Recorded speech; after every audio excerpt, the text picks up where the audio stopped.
Three Men in a Boat, Chapter 13. Marlow, Bisham Abbey, the Medmenham monks, the type is very small. Montmorency thinks he will murder an old tomcat, but eventually decides that he will let it live. Shameful conduct of a fox terrier in the civil service stores. Our departure from Marlow, an imposing procession. The steam launch, useful recipes for annoying and hindering it. We decline to drink the river. A peaceful dog. Strange disappearance of Harris and a pie.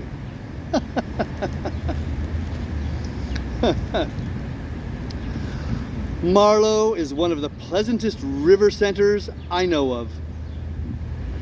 It is a bustling, lively little town, not very picturesque on the whole. It is true, but there are many quaint nooks and corners to be found in it, nevertheless. Standing arches in the shattered bridge of time, over which our fancy travels back to the days when Marlow Manor owned Saxon Algar for its lord. Ere conquering William seized it to give it to Queen Matilda, ere it passed to the Earls of Warwick or to worldly wise Lord Paget, the counsellor of 4 successive sovereigns. There is a lovely country round about it, too, if, after boating, you are fond of a walk, while the river itself is at its best here, down to Cookham, past the quarry woods and the meadows. It is a lovely reach. Dear old quarry woods, with your narrow climbing paths and little winding glades, how scented to this hour you seem with memories of sunny summer days. How haunted are your shadowy visits with the ghosts of laughing faces. How from your whispering leaves there softly fall the voices of long ago. From Marlow up to Sonning is even fairer yet. Grand old Bisham Abbey, whose stone walls have rung to the shouts of the Knights Templars, and which at one time was the home of Anne of Cleves, and at another of Queen Elizabeth, is passed on the right bank just half a mile above Marlow Bridge. Bisham Abbey is rich in melodramatic properties. It contains a tapestry bedchamber and a secret room hid high up in the thick walls. The ghost of the Lady Holly who beat her little boy to death still walks there at night, trying to wash its ghostly hands clean in a ghostly basin. Warwick the Kingmaker rests there, careless now about such trivial things as earthly kings and earthly kingdoms. And Salisbury, who did good service at Poitiers, just before you come to the Abbey and right on the river's bank, is Bisham Church. And perhaps if any tombs are worth inspecting, they are the tombs and monuments in Bisham Church. It was while floating in his boat under the Bisham beaches that Shelley, who was then living at Marlow, you can see his house now in West Street, composed the Revolt of Islam. By Hurley Weir, a little higher up, I have often thought that I could stay a month without having sufficient time to drink in all the beauty of the scene. The village of Hurley, 5 minutes' walk from the loch, is as old a little spot as there is on the river, dating as it does, to quote the quaint phraseology of those dim days, from the times of King Sirbert and King Offa. Just past the weir going up is Danes Field, where the invading Danes once encamped during their march to Gloucestershire. And a little farther still, nestling by a sweet corner of the stream, is what is left of Medmenham Abbey. The famous Medmenham monks, or Hellfire Club, as they were commonly called, and of whom the notorious Wilkes was a member, were a fraternity whose motto was, "Do as you please." And that invitation still stands over the ruined doorway of the abbey. Many years before this bogus abbey, with its congregation of irreverent jesters, was founded, there stood upon this same spot a monastery of a sterner kind, whose monks were of a somewhat different type to the revelers that were to follow them 500 years afterwards. The Cistercian monks whose abbey stood there in the 13th century wore no clothes but rough tunics and cowls, and ate no flesh, not fish nor eggs. They lay upon straw, and they rose at midnight to Mass. They spent the day in labor, reading and prayer, and over all their lives there fell a silence as of death, for no one spoke. A grim fraternity, passing grim lives in that sweet spot that God had made so bright. Strange that nature's voices all around them, the soft singing of the waters, the whisperings of the river grass, the music of the rushing wind, should not have taught them a truer meaning of life than this. They listened there through the long days in silence, waiting for a voice from heaven. And all day long and through the solemn night it spoke to them in myriad tones. And the phone fell down. and they heard it not.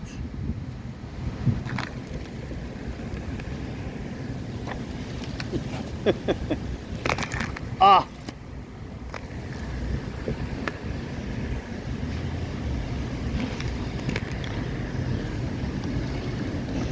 All right,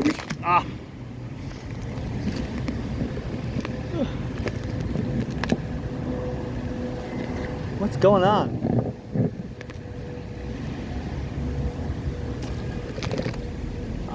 Okay, an adjustment.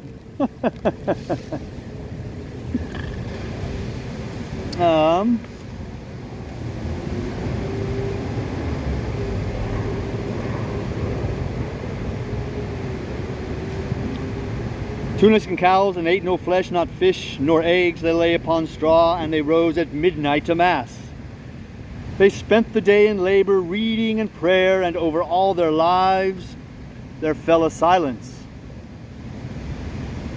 as of death, for no one spoke.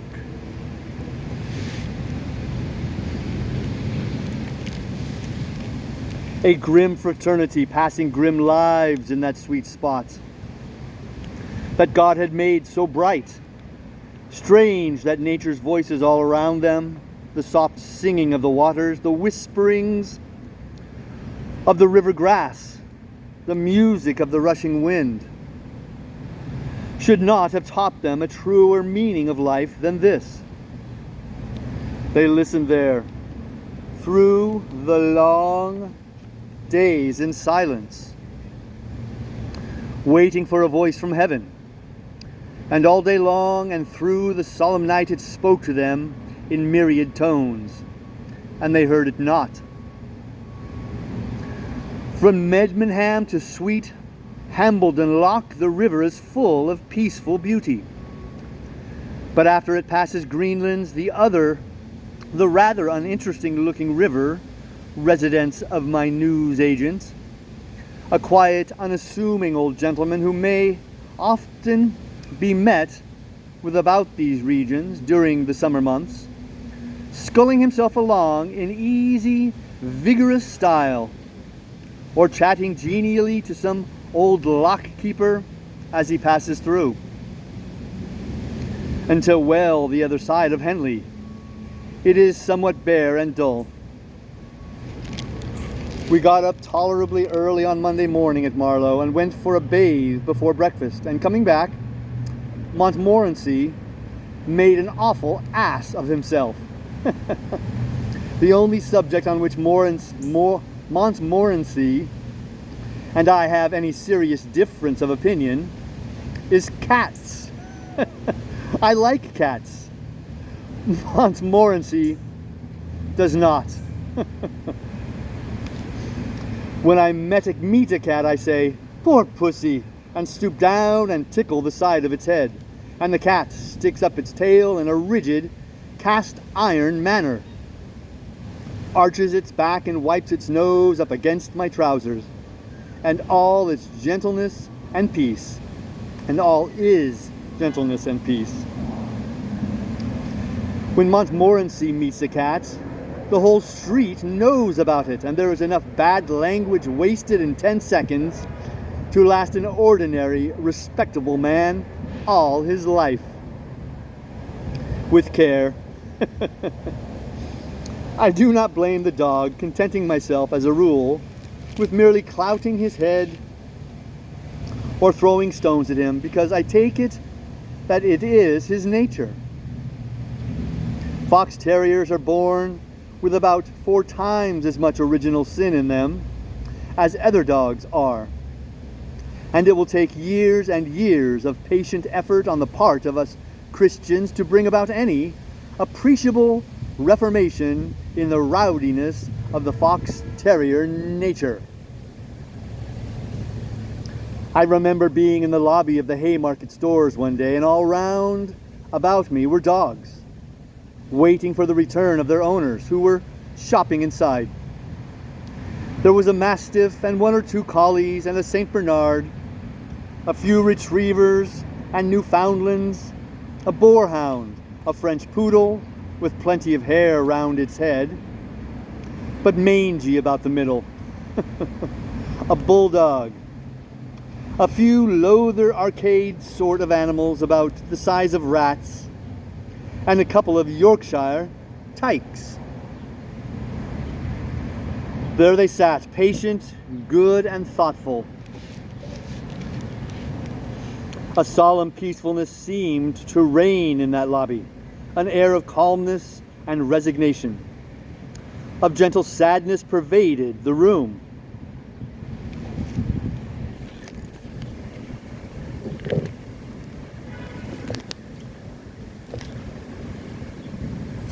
Then a sweet young lady entered, leading a meek-looking little fox terrier, and left him chained up there between the bulldog and the poodle. He sat and looked about him for a minute. Then he cast up his eyes to the ceiling and seemed, judging from the expression, to be thinking of his mother. Then he yawned. Then he looked round at the other dogs, all silent, grave, and dignified. He looked at the bulldog, sleeping dreamlessly on his right. He looked at the poodle, erect and haughty, on his left. Then, without a word of warning, without the shadow of a provocation, he bit that poodle's near foreleg, and a yelp of agony rang through the quiet shades of the lobby. The result of his first experiment seemed highly satisfactory to him, and he determined to go on and make things lively all round. He sprang over the poodle and vigorously attacked a collie, and the collie woke up and immediately commenced a fierce and noisy contest with the poodle. Then Foxy came back to his own place and caught the bulldog by the ear and tried to throw him away. And the bulldog, a curiously impartial animal, went for everything he could reach. including the hall porter, which gave that dear little terrier the opportunity to enjoy an uninterrupted fight of his own with an equally willing Yorkshire tyke.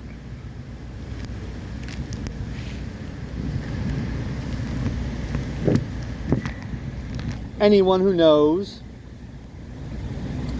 canine nature need hardly be told that by this time all the other dogs in the place were fighting as if their hearths and homes depended on the fray. The big dogs fought each other indiscriminately, and the little dogs fought among themselves and filled up their spare time by biting the legs of the big dogs. The whole lobby was a perfect pandemonium, and the din was terrific.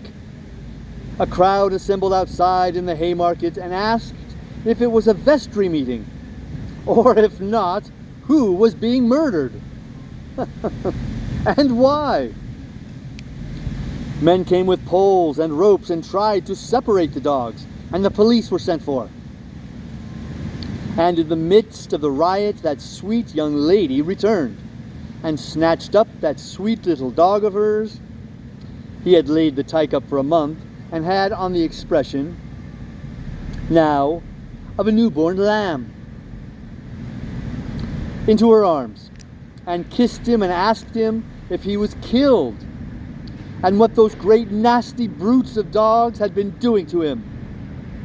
And he nestled up against her and gazed up into her face with a look that seemed to say, "Oh, I'm so glad you've come to take me away from this disgraceful scene."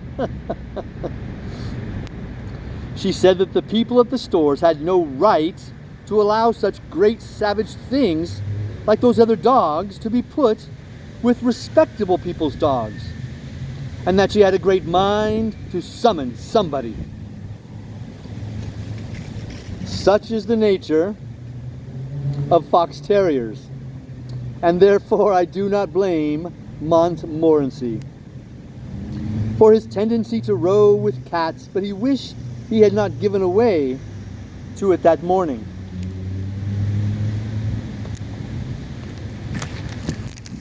Hold on, I'm out.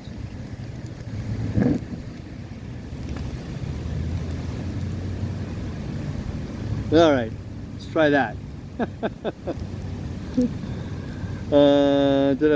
We were, as I have said, returning from a dip, and halfway up the high street a cat darted out from one of the houses in front of us and began to trot across the road. Montmorency gave a cry of joy, the cry of a stern warrior who sees his enemy given over to his hands. The sort of cry Cromwell might have uttered when the Scots came down the hill and flew after his prey. His victim was a large black Tom. I never saw a larger cat, nor a more disreputable looking cat. It had lost half its tail, one of its ears, and a fairly appreciable portion of its nose. It was a long, sinewy looking animal. It had a calm, contented air about it. Montmorency went for that poor cat at the rate of 20 miles an hour, but the cat did not hurry up, did not seem to have grasped the idea that its life was in danger. It trotted quietly on until its would-be assassin was within a yard of it, and then it turned round and sat down in the middle of the road and looked at Montmorency with a gentle, inquiring expression that said, "Yes, you want me?" Montmorency does not lack pluck, but there was something about the look of that cat that might have chilled the heart of the boldest dog. He stopped abruptly and looked back at Tom. Neither spoke, but the conversation that one could imagine was clearly as follows. The cat, Can I do anything for you? That's my cat voice. Montmorency. No, no thanks. The cat. Don't you mind speaking if you really want anything, you know. Montmorency. Backing down the high street. Oh no, not at all, certainly. Don't you trouble. I'm afraid I've made a mistake. I thought I knew you. Sorry I disturbed you. The cat. Not at all, quite a pleasure. Sure you don't want anything now? Montmorency still backing. Not at all, thanks. Not at all. Very kind of you. Good morning. Good morning. Then the cat rose and continued his trot, and Montmorency, fitting what he calls his tail carefully into its groove, came back to us and took up an unimportant position in the rear. To this day, if you say the word cats to Montmorency, he will visibly shrink and look up piteously at you as if to say, please don't.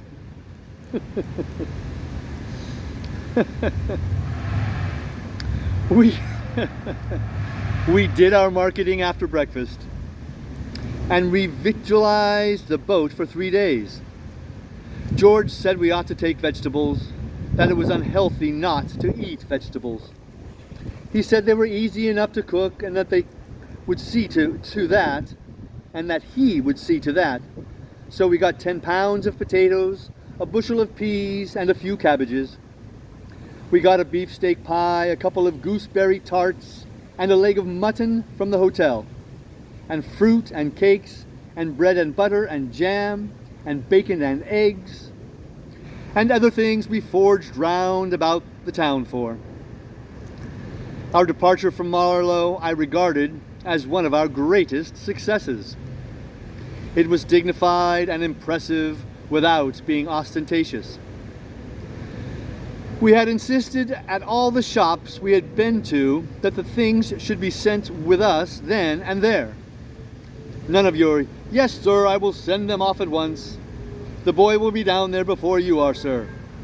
And then fooling about on the landing stage and going back to the shop twice to have a row about them for us.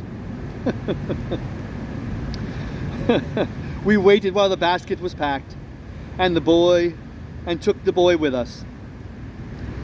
We went to a good many shops adopting this principle at each one, and the consequence was that by the time we had finished, we had a fine collection of boys with baskets following us around as heart could desire.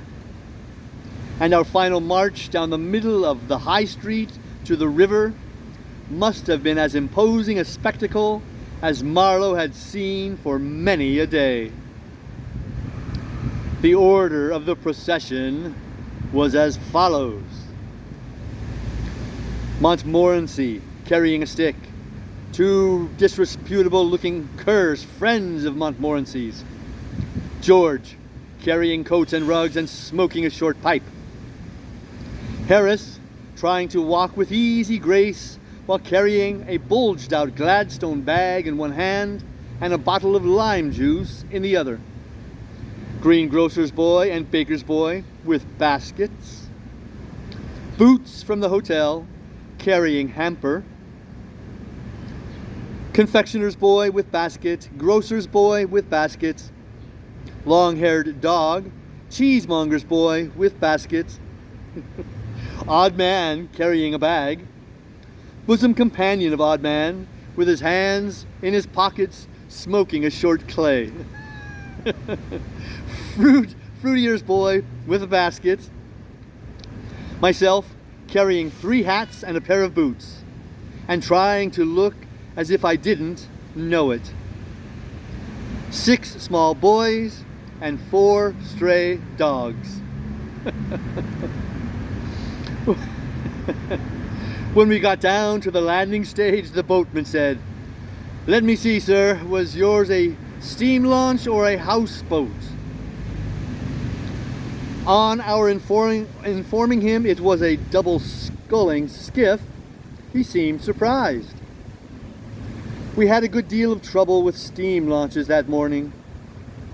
It was just before the Henley week, and they were going up in large numbers.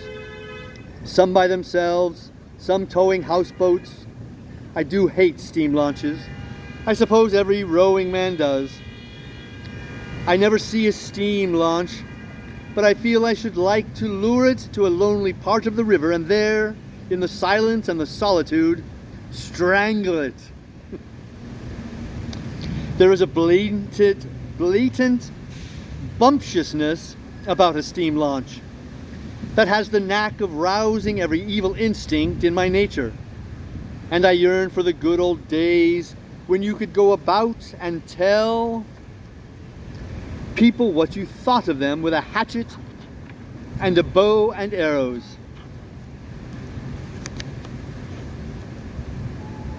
The expression on the face of the man who, with his hands in his pockets, stands by the stern smoking a cigar is sufficient to excuse a breach of the peace by himself.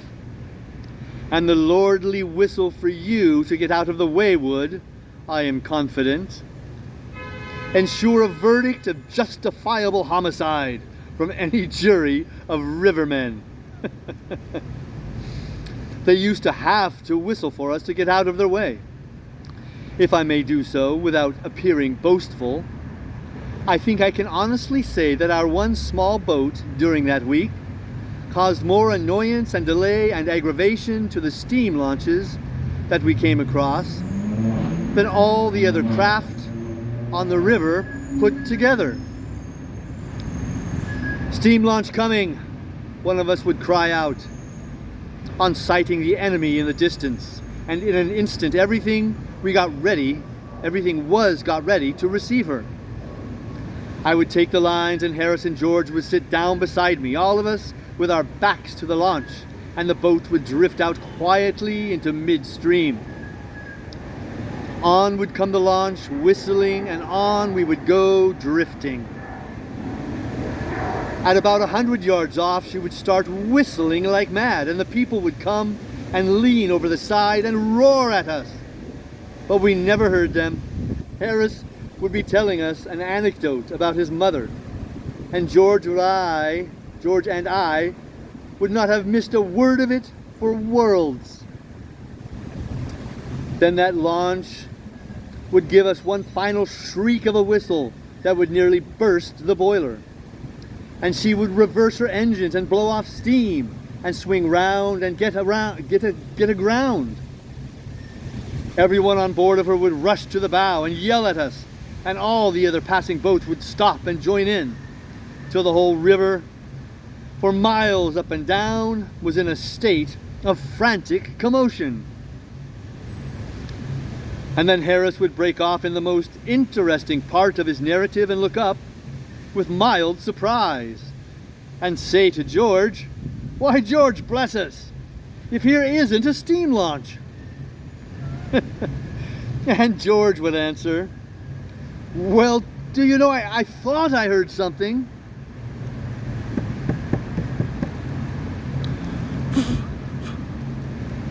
Big spider. Upon which he would get nervous and confused and not know how to get the boat out of the way. And the people in the launch would crowd round and instruct us. "Pull your right, you idiot, back to your left. No, not you, the other one. Leave the lines alone, can't you? Now, both together, not that way. Oh, you."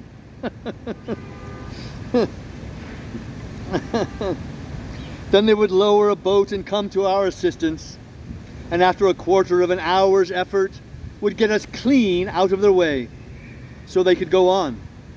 And we would thank them so much and ask them to give us a tow. But they never would. Another good way we discovered of irritating the aristocratic type of steam launch was to mistake them for a bean feast and ask them if they were Messrs. Cubitt's Lot or the Bermondsey Good Templars, and could they lend us a saucepan.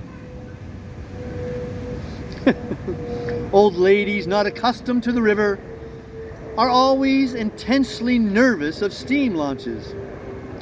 I remember going up once from Steins to Windsor, a stretch of water peculiarly rich in these mechanical monstrosities, with a party containing 3 ladies of this description.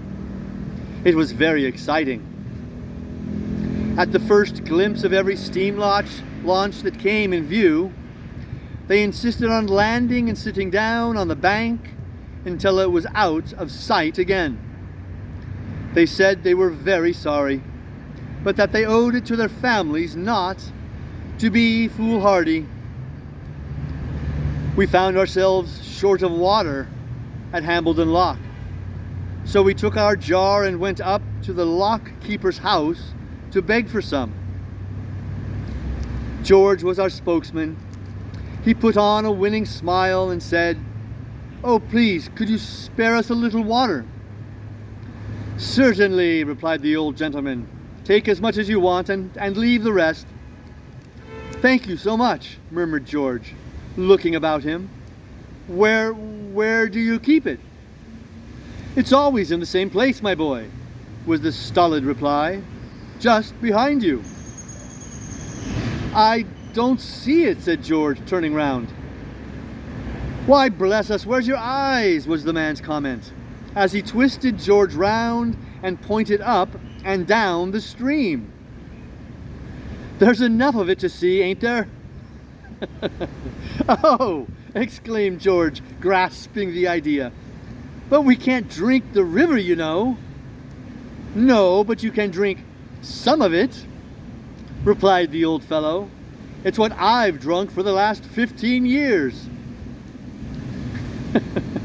George told him that his appearance after the course did not seem a sufficiently good advertisement for the brand, and that he would prefer it out of a pump. We got some from a cottage a little higher up. I dare say that was only river water if we had known, but we did not know, so it was all right. What the eye does not see, the stomach does not get upset over. We tried river water once later on in the season, but it was not a success. We were coming downstream and had pulled up to have tea in a backwater near Windsor. Our jar was empty, and it was a case of going without our tea or taking water from the river. Harris was for chancing it. He said it must be all right if we boiled the water. He said that the various germs of poison present in the water would be killed by the boiling. So we filled our kettle with Thames backwater and boiled it. And very careful we were to see that it did boil. We had made the tea and were just sitting down comfortably to drink it when George, with his cup halfway to his lips, paused and exclaimed, "What's that?" "What's what?" asked Harris and I. "Why, that," said George, looking westward. Harris and I followed his gaze and saw, coming down towards us on the sluggish current, a dog. It was one of the quietest and peacefulest dogs I have ever seen. I never met a dog who seemed more contented, more easy in its mind. It was floating dreamily on its back with its 4 legs stuck up straight into the air. It was what I should call a full-bodied dog, with a well-developed chest. On he came, serene, dignified, and calm, until he was abreast of our boat, and there, among the rushes, he eased up and settled down cozily for the evening. George said he didn't want any tea, and he emptied his cup into the water. Harris did not feel thirsty either and followed suit. I had drunk half mine, but I wished I had not. I asked George if he thought I was likely to have typhoid.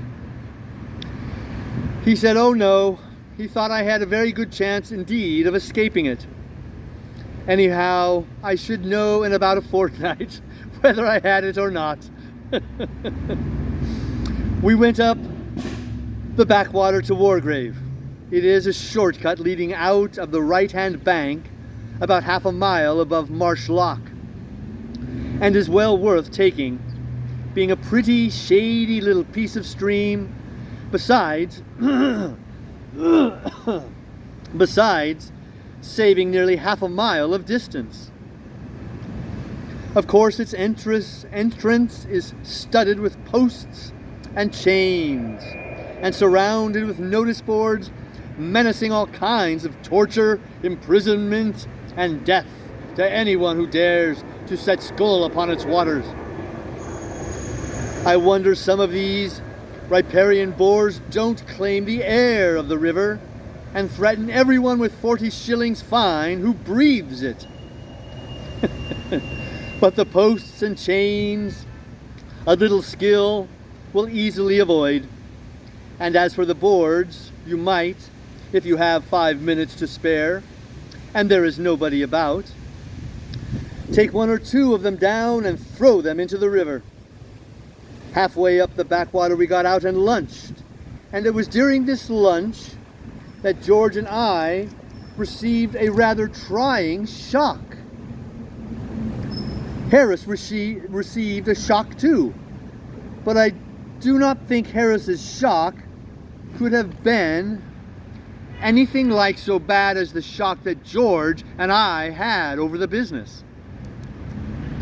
You see, it was in this way.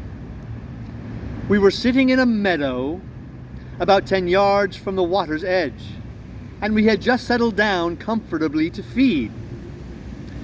Harris had the beefsteak pie between his knees and was carving it, and George and I were waiting with our plates ready.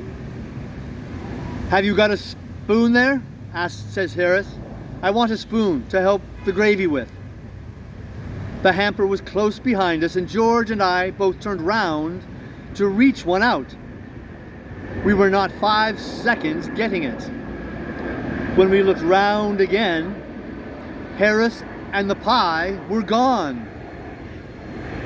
It was a wide open field. There was not a tree or a bit of hedge for hundreds of yards. He could not have tumbled into the river because we were on the water side of him, and he would have had to climb over us to do it. George and I gazed all about, and we gazed at each other. "Has he been snatched up to heaven?" I queried. "They'd hardly have taken the pie too," said George. There seemed weight in this objection, and we discarded the heavenly theory. "I suppose the truth of the matter is," suggested George, descending to the commonplace and practicable, "that there has been an earthquake." And then he added with a touch of sadness in his voice, "I wish he hadn't been carving that pie." With a sigh, we turned our eyes once more towards the spot where Harris and the pie had last been seen on earth. And there, as our blood froze in our veins and our hair stood up on end, we saw Harris's head. And nothing but his head, sticking bolt upright among the tall grass, the face very red, and bearing upon it an expression of great indignation. George was the first to recover. "Speak," he cried, "and tell us whether you are alive or dead, and where is the rest of you?" "Oh, don't be a stupid ass," said Harris's head. "I believe you did it on purpose." "Did what?" exclaimed George and I. "Why, put me to sit here. Darn silly trick. Here, catch hold of the pie." And out of the middle of the earth, as it seemed to us, rose the pie. very much mixed up and damaged, and after it scrambled Harris, tumbled grubbily and wet. He had been sitting, without knowing it, on the very verge of a small gully. The long grass hiding it from view, and in leaning a little back, he had shot over, pie and all.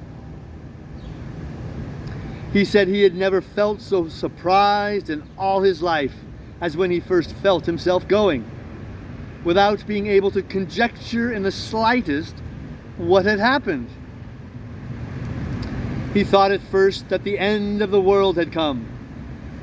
Harris believes to this day that George and I planned it all beforehand. Thus does unjust suspicion follow even the most blameless. For, as the poet says, who shall escape calumny? Who indeed?